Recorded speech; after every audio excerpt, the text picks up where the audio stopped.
Okay, guys, I did a minor amount of work to this throttle body injection engine. Manifold, I should say. It's had some grinding taken out of it. As of right this minute, we're on number 4 port. Actually going through an intake port for a change. We're set for 550 lift. We've got the Stromberg on. We've got a gasket on. We've got 2 bolts. We've got our clay. We're good to go. Let's see what we got.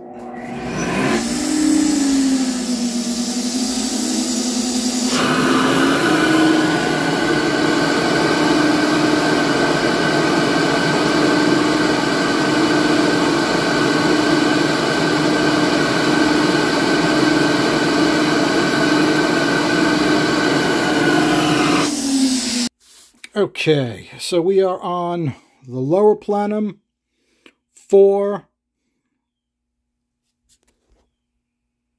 Let's see what we got open.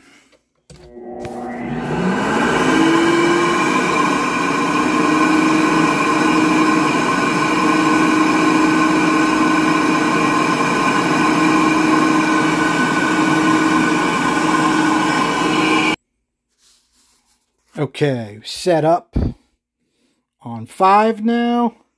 5 is the upper H. Let me just put my tape in place and we can go.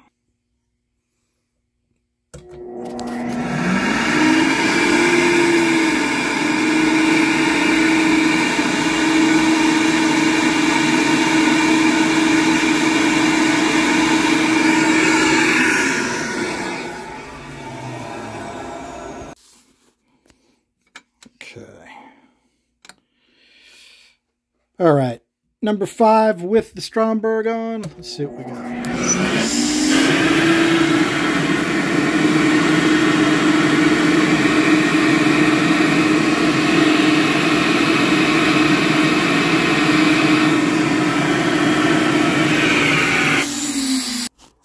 Okay, I think this is as accurate as I think it is. You know what really bothers me? Is I did some testing beforehand. Okay, clay only was 170 on number 4. Now number 4 is 179. Okay, then I took number 4 and I put the carb on it. I got 160.1. Well, guess what? I only get 160 now. I will tell you that the garage is hot. Okay. I have to do my flow testing with the garage door closed, so it gets hot in here quick, adding 7,000 watts of heat. But that's kind of upsetting that before I touched it, it got 160. And after a ton of work, it flows 160.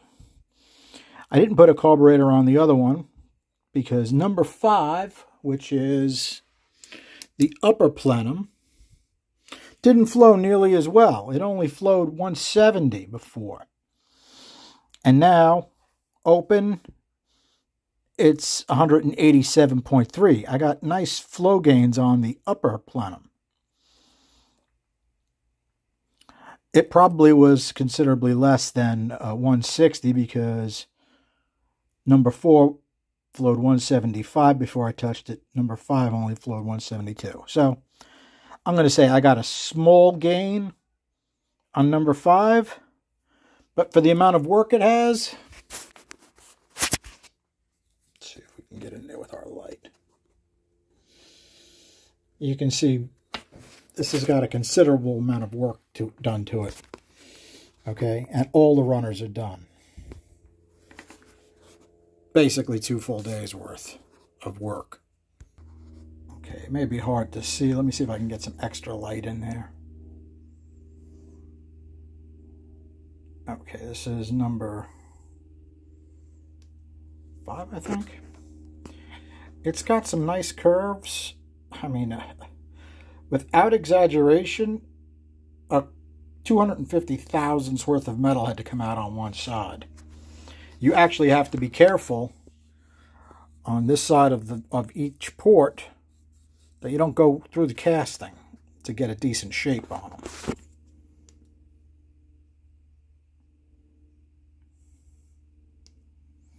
Show you the other one. Okay, and this is number 4. You can see it's nowhere near stock, but yet it doesn't flow that much better than stock. So what is that telling us, guys?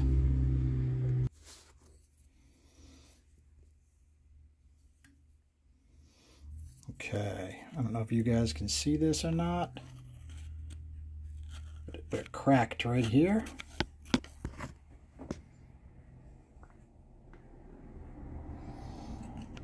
It cracked right here. Does that mean it's not usable? No, it probably drove like that for 100,000 miles. I mean, our other dual plane was also cracked. It was cracked right in the center. Right in the center of that divider. Now, to be honest, I'm beyond frustrated. And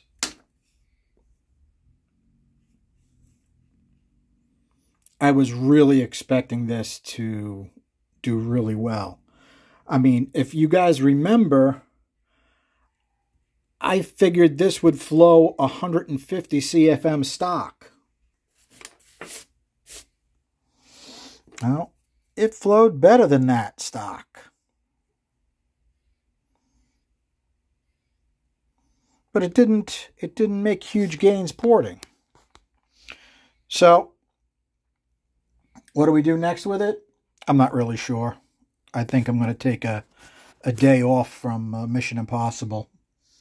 I've got another little thing I'd like to show you next couple of days, I think, because sometimes you got to walk away from a project because your brain has just had enough of it. And all right, if we had to run this right now, we got 160, 169.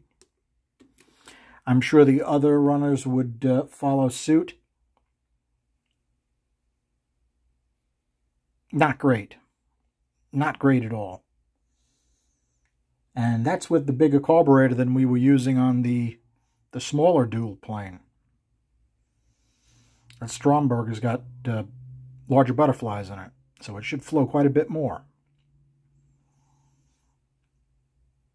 So I need your opinion on what we should do next. There's a ton of different tests we can do. I mean, I have all the adapters and everything for this. We could try the tiny carburetor on this, and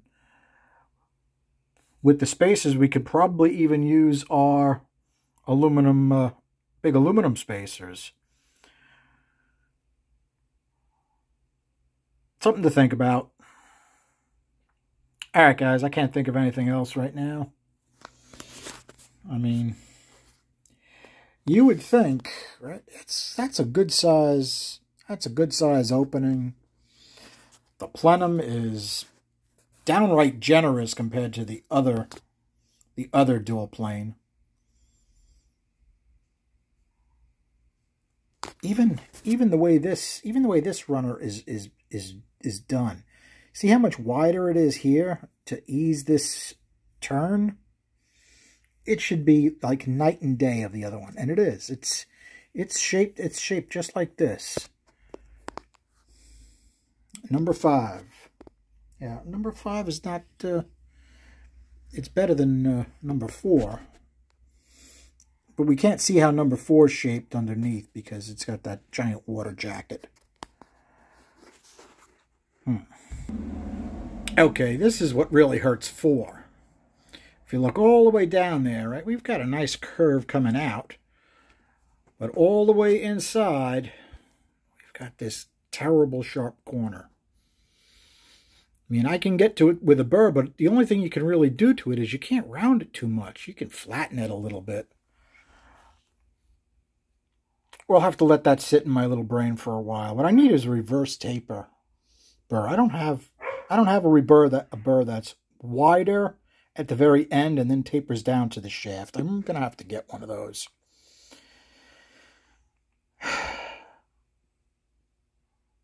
All right, guys. I think we did enough for one day. I'm beat. I'm unhappy with the amount of work that I put into this and the amount of power we'll be able to get out of it. So I think it's time to say goodnight. All right, guys. Thanks for hanging out. Have a good night.